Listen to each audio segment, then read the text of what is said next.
Hello everyone, आज मैं फिर से आ गया हूँ एक नई टॉपिक लेके जो कि है मनी एंड बैंकिंग। जैसे मैंने लास्ट वीडियो में आपको बताया था, बैलेंस ऑफ पेमेंट एक वीडियो मैंने बनाया था, ठीक है। उसमें मैंने लास्ट में बताया था कि हम लोग नेक्स्ट वीडियो में मनी एंड बैंकिंग के बारे में डिस्कस करेंगे, ठीक है।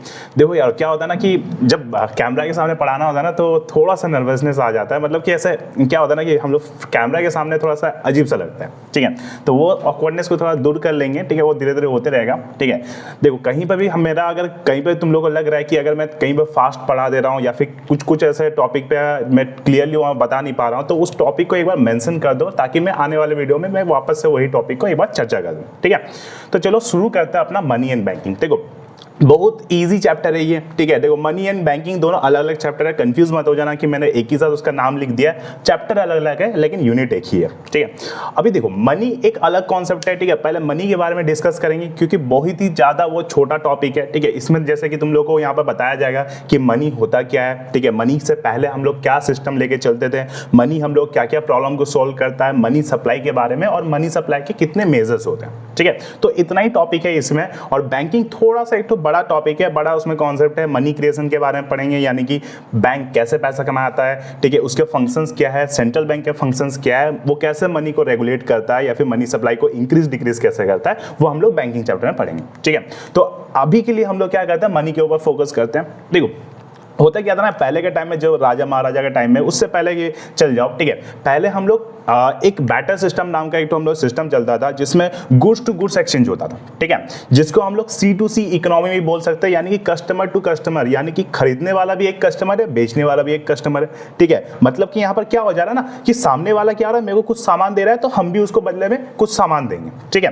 बट यहाँ पर क्या होता है, हम लोग का बैटर सिस्टम में कुछ प्रॉब्लम्स होता था, ठीक है, जो कि मनी जो है उसको सॉल्व कर दिया। अब प्रॉब्लम क्या होता है, देखो मैं यहाँ पर लिख दे रहा हूँ पहले, प्रॉब्लम ऑफ बैटर सिस्टम, ठीक है। तो देखो, बैटर सिस्टम मैंने बता दिया कि बैटर सिस्टम होता क्या है। अगर उसको डिफाइन करा जाए, एक ऐसी इकोनॉमी जहां हम लोग गुड्स टू गुड्स एक्सचेंज करते हो, या फिर एक ऐसी इकोनॉमी जिसको बोला जा रहा है C2C इकोनॉमी या गुड्स टू गुड्स इकोनॉमी, उसको हम लोग बोलेंगे एज बैटर सिस्टम, ठीक है। Only goods to goods exchange होगा, ठीक है। हम कुछ सामान दिए, मेरा बंधु को कोई कुछ भी हम यहाँ पर सामान दिए, तो मेरा बंधु जो है वो भी मेरे को वापस में कुछ सामान देगा। फ्री में नहीं देंगे बाबा, ठीक है। पैसा उस टाइम नहीं था तो हम लोग गुड्स टू गुड्स एक्सचेंज कर रहे हैं, ठीक है। फ्री में नहीं देना है। अभी देखो, यहां पर हम लोग का बैटर सिस्टम में क्या होता है, कुछ यहां पर प्रॉब्लम्स होता है, ठीक है। तो यहां पर लिख दे रहा है टॉपिक अपना, problems of barter system, barter system, ठीक है। ये अगर तुम लोग समझ गए ना तो इजीली तुम लोग मनी का फंक्शंस के बारे में इजीली तुम लोग समझ जाओगे, ठीक है। मनी के दो फंक्शंस है, प्राइमरी सेकेंडरी, ठीक है। इसी में से तुम लोगों को सारे फंक्शंस के बारे में इजीली पता चल जाएगा। देखो, पहला प्रॉब्लम यहां पर बैटर सिस्टम में हम लोग का निकल के आता है, जिसको बोला जाएगा lack of double coincidence of wants, lack of double coincidence of wants, ठीक है। अभी देखो, lack of double coincidence, coincidence मतलब क्या होता है, जब दो इंसान का क्या होता है, मैच हो जा रहा है, वाइब्स मैच हो जा रहा है, तो उसका हुआ है ये कि कोइंसिडेंस है कि दोनों हम लोग क्या है, सेम सेम ड्रेस पहन के, ऐसे बोलते हैं ना, मतलब कि दोनों क्या है, कुछ दोनों का वांट्स यहाँ पर क्या हो रहा है, मैच हो जा रहा है, ठीक है। लेकिन बैटर सिस्टम में यहाँ पर प्रॉब्लम होता था, जरूरी नहीं है कि यहाँ पर दोनों आमने सामने जो भी यहाँ पर एक्सचेंज कर रहे हैं दो लोग, उन लोग का वांट्स यहाँ पर मैच हो जाए, ठीक है। तो इसलिए उसका नाम दे दिया lack of double coincidence of want. जैसे कि फॉर एग्जांपल ले लेते हैं, हम कुछ सामान लेना चाहते थे, एक्सचेंज करना चाहते, ठीक है। तो बदले में सामने वाला जो है वो भी में से कुछ गुड्स लेगा। बट यहां पर क्या प्रॉब्लम क्रिएट हो जाता है कि अगर दोनों का वांट्स मैच हो गया, मतलब वो जो चाहता था हम उसको दे रहे और मुझे जो चाहिए था उससे वो मुझे मिल जा रहा है, ठीक है। तो यहां पर क्या, हम दोनों के बीच में डीलिंग हो जाएगा। बट अगर क्या हो रहा है कि दोनों में से किसी एक का अगर वांट सेटिस्फाई नहीं कर पा रहे हैं, तो उस केस में हम लोग का यहां पर दोनों में एक्सचेंज नहीं हो पाएगा, जिसको हम लोग बोलेंगे as lack of double coincidence of wants, ठीक है। सेकंड प्रॉब्लम यहां पर जो क्रिएट होता है वो है अपना lack of common measure of value, common measure of value, ठीक है। अब इसका मतलब क्या होता है कि देखो, जब भी हम लोग यहाँ पर एक्सचेंज कर रहे हैं तो कोई एक यूनिट नहीं था वहां पर, ठीक है। जैसे कि आज के टाइम में जब हम लोग एक्सचेंज करते हैं तो देखो वहां पर हम लोग मनी का यूज कर रहे हैं, यानी कि हम लोग प्राइस पे कर रहे हैं, तो एक यूनिट है। जैसे कि हम लोग वेट नापने के लिए किलोग्राम यूज करते हैं, डिस्टेंस नापने के लिए हम लोग किलोमीटर हो गया, मीटर हो गया, ये सब का हम लोग यूज करते हैं, तो एक यूनिट रहता है, ठीक है। लेकिन उस टाइम में जब हम लोग गुड्स टू गुड्स एक्सचेंज करें तो उसका कोई एक कॉमन यूनिट नहीं था हम लोग मेजर करें। जैसे कि एग्जाम्पल ले लो, 2 गाय दिए, उसके बदले में 4 क्विंटल चावल, ठीक है। 2 घोड़े के बदले में, सॉरी 2 काऊ के बदले में 1 घोड़ा ले लिया। तो यहां पर ऐसा कोई कॉमन मेजर ऑफ वैल्यू नहीं है या फिर कॉमन यूनिट नहीं है, ठीक है, जिसके थ्रू हम लोग यहां पर एक्सचेंज कर सकेंगे, ठीक है। तीसरा प्रॉब्लम जो है वो है lack of store of value. ठीक है, अब lack of store of value का मतलब क्या हो जाता है कि यहाँ पर जो भी गुड्स यहाँ पर एक्सचेंज करा जा रहा है उसको स्टोर करके रखा नहीं जा सकता था फॉर फ्यूचर यूज। ठीक है, मतलब कि हम लोग क्या होता है, पैसा को हम लोग स्टोर कर सकते हैं फ्यूचर में कभी भी उसको यूज करो, लेकिन उस टाइम जो हम लोग गुड्स हम लोग यहाँ पर एक्सचेंज कर रहे हैं उसको फ्यूचर यूज के लिए स्टोर करना थोड़ा सा मुश्किल होता था। ठीक है, एंड लास्ट में यहाँ पर और एक तो प्रॉब्लम जो है उसको बोलते हैं lack of standard of deferred payment. Standard of deferred payment, deferred payment. ठीक है, अब इसका मतलब क्या होता है, डिफर्ड पेमेंट का मतलब समझो, इसको हम लिख सकते हैं फ्यूचर पेमेंट।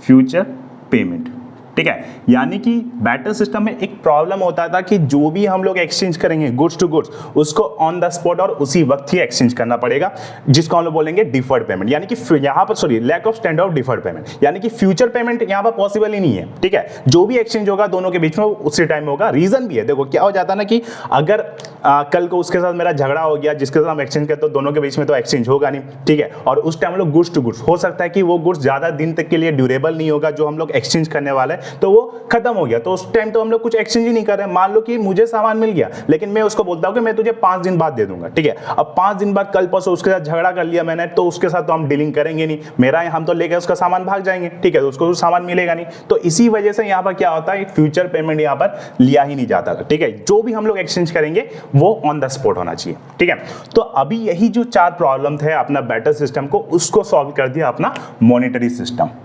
ठीक है, तुम लोग का जो इंडियन इकोनॉमी बुक है उसमें देखना फर्स्ट चैप्टर में ये बताया गया पॉजिटिव कंट्रीब्यूशन ऑफ ब्रिटिशर्स के बारे में, तो एक पॉजिटिव कंट्रीब्यूशन था मॉनेटरी सिस्टम। ठीक है, यानी कि ब्रिटिश लोग क्या किए, हम लोग को मॉनेटरी सिस्टम को यहाँ पर इंट्रोड्यूस कर दिया। ठीक है, यानी कि पहले हम लोग बैटर सिस्टम चलाते थे, अभी उन लोग आया तो हम लोग को मॉनेटरी सिस्टम सिखा के गया, यानी कि पैसा के जो वैल्यू है उसके बारे में हम लोग को बता गया।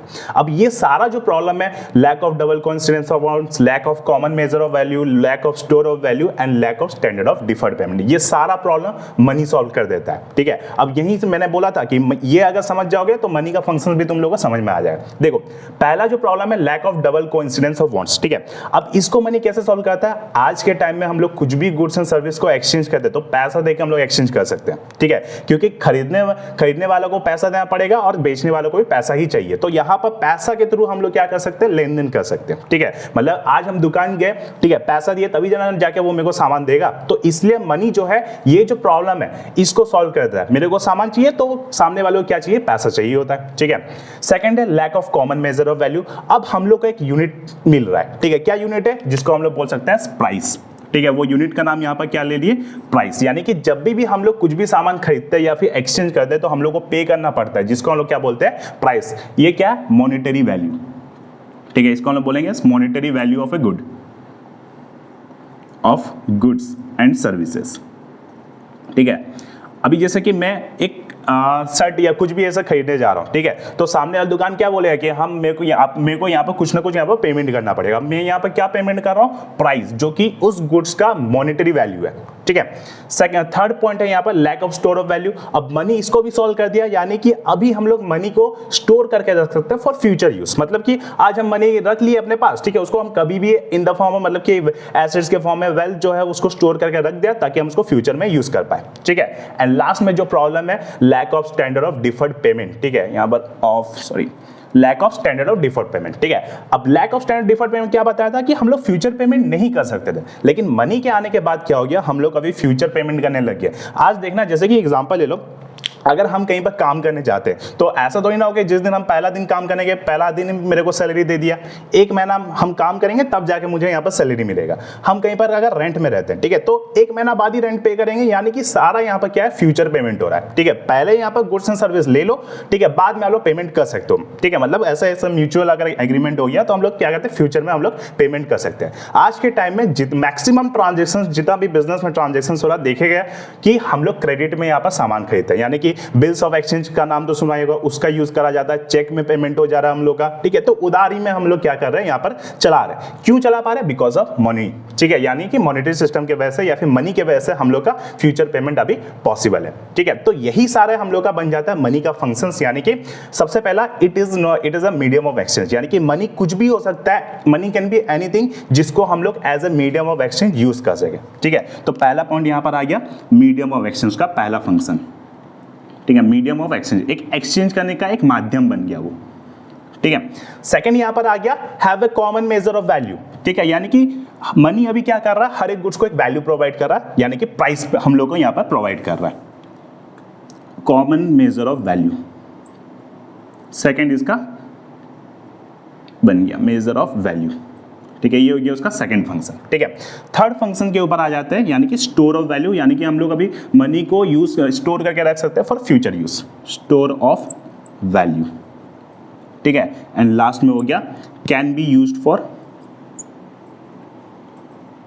Deferred payment, DEFE, deferred payment, यानी कि फ्यूचर पेमेंट अभी हम लोग इजीली कर सकते हैं बिकॉज ऑफ मनी, ठीक है। पैसा है बा, कुछ भी हो सकता है, ठीक है। तो ये हो गया तुम लोग का बैटर सिस्टम के बारे में और मनी का फंक्शंस के बारे में। नेक्स्ट अभी हम लोग आ जाता है मनी सप्लाई के बारे में, ठीक है।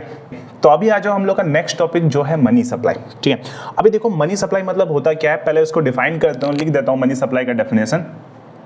It refers to the volume of money, the volume of money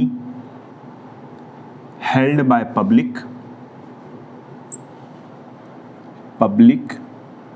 at a particular point of time, at a particular point of time, ठीक है। तो अभी देखो क्या लिखा गया, it refers to the volume of money held by public at a particular point of time, यानी कि एक पर्टिकुलर पॉइंट ऑफ टाइम में पब्लिक कितना अमाउंट ऑफ या फिर कितना वॉल्यूम ऑफ मनी वो होल्ड करके रखा अपने पास, उसको हम लोग क्या बोलेंगे एस मनी सप्लाई, या फिर बोल सकते हैं अपनी इकोनॉमी में कितना पैसा है, ठीक है, वो लेके चलो अपना मनी सप्लाई। अभी देखो मनी सप्लाई जो है इसको हम लोग क्या कर रहे हैं, एक पर्टिकुलर पॉइंट ऑफ टाइम में मेजर कर रहे हैं, ठीक है। तो याद करना हम लोग, अगर तुम लोग पढ़े होगे पहला चैप्टर जो है सर्कुलर फ्लो ऑफ इनकम, ठीक है, उसमें एक तो तुम लोग का कॉन्सेप्ट है स्टॉक और फ्लो के बारे में, ठीक है। तो स्टॉक एक्चुअली क्या होता है कि जब भी कोई भी वैल्यू को या फिर कोई भी वेरिएबल हम लोग पर्टिकुलर पॉइंट ऑफ टाइम में अगर मेजर कराते हैं तो उसको हम लोग बोलते हैं एस स्टॉक वेरिएबल, ठीक है। तो अभी देखो यहां पर मनी सप्लाई में मैंने लास्ट में लिखा है कि इसको एक पर्टिकुलर पॉइंट ऑफ टाइम में मेजर करे, तो इसी वजह से मनी सप्लाई जो है वो एक स्टॉक का कॉन्सेप्ट है, स्टॉक कॉन्सेप्ट, ठीक है, यानी कि इसका कोई टाइम डिमेंशन नहीं होता है, ठीक है, और ये स्टैटिक रहता है हमेशा, कभी मतलब कि एक पर्टिकुलर पॉइंट ऑफ टाइम में ही इसको हम लोग मेजर करते हैं। और फ्लो याद थोड़ा सा हम बता दे रहे हैं, फ्लो में क्या होता है कि हम लोग एक ऐसा वेरिएबल जिसको over a period of time में हम लोग कैलकुलेट करते हैं या फिर मेजर करते हैं, उसको हम लोग बोलते हैं फ्लो, मतलब कि एक टाइम गैप होता है वहां पर, जैसे कि एक महीना में कितना इनकम है, ठीक है, एक महीना में मैंने कितना सेविंग किया, तो एक टाइम पीरियड है वहां पर कि एक महीना में मेरा यहाँ पर कितना, एक महीना नहीं, आप लोग जितने भी एक टाइम पीरियड अगर तुम लोग को दिख रहा है तो उसको हम लोग क्या बोल देंगे फ्लो कॉन्सेप्ट, ठीक है। उसके ऊपर भी हम लोग वीडियो बनाएंगे सबको फ्लो ऑफ इनकम के बारे में भी, ठीक है, आपको टेंशन लेने की जरूरत नहीं है, सारा यहाँ पर चैप्टर को हम यहाँ पर कवर करने वाले हैं, ठीक है। बट अभी पहले जो इजी चैप्टर है उसको कवर कर लेते हैं, ठीक है, धीरे धीरे हम लोग क्या करेंगे, थोड़ा डिफिकल्ट टॉपिक में हम लोग शिफ्ट हो जाएंगे, ओके। अभी देखो मनी सप्लाई को हम लोग मेजर कैसे कर सकते हैं, ठीक है, इसका हम लोग का 4 मेजर्स होता है, ठीक है। पहला हो गया हम लोग का M1, ठीक है, second M2, third M3, 4 M4, ठीक है। बट डरने की जरूरत नहीं है, आपका सिलेबस में ये इतना चारों तुम लोग का आएगा नहीं, ठीक है। M1 के बारे में, M2 मतलब मैं बता दूंगा सारा चीज के बारे में, यहाँ पर मैं आपको डिस्कस कर दूंगा, ठीक है। M1, M2, M3 देखो यहाँ पर फॉर्मूला में तुम लोग लिख के बता दे रहे हैं। M1 का जो फॉर्मूला है वो है coins and currency with public plus demand deposit with bank plus other deposit with RBI,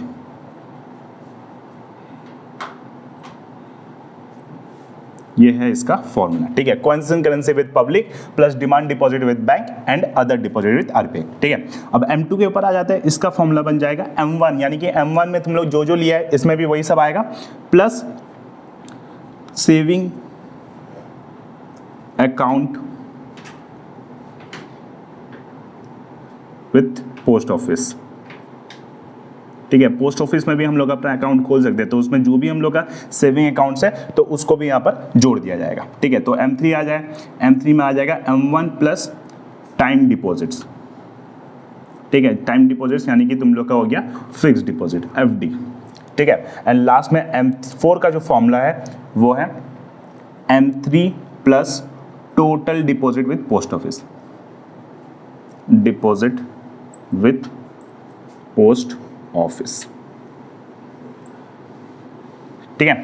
तो ये है तुम लोग का मेजर्स ऑफ मनी सप्लाई, ठीक है। 4 मेजर्स होते हैं, M1, M2, M3, M4, इसका हम फॉर्मूला लिख दिए। एक बार अच्छे से देख लेना है इसको, ठीक है। अभी नेक्स्ट वीडियो में हम लोग क्या करेंगे, बैंकिंग चैप्टर के बारे में डिस्कस करेंगे, ठीक है। वो एक थोड़ा सा बड़ा चैप्टर है, इसलिए हम इसको अलग से एक तो बना देंगे, ठीक है। तब के लिए अभी अगर मैं और एक बार बता दे रहा हूँ, अगर आपको कहीं पर भी दिक्कत हो रहा है या फिर कोई भी टॉपिक समझ में नहीं आ रहा, तो एक बार कमेंट सेक्शन में आप जरूर बता दीजिए, उसके ऊपर मैं एक पर्टिकुलर सेशन में रख दूंगा। Okay, bye bye.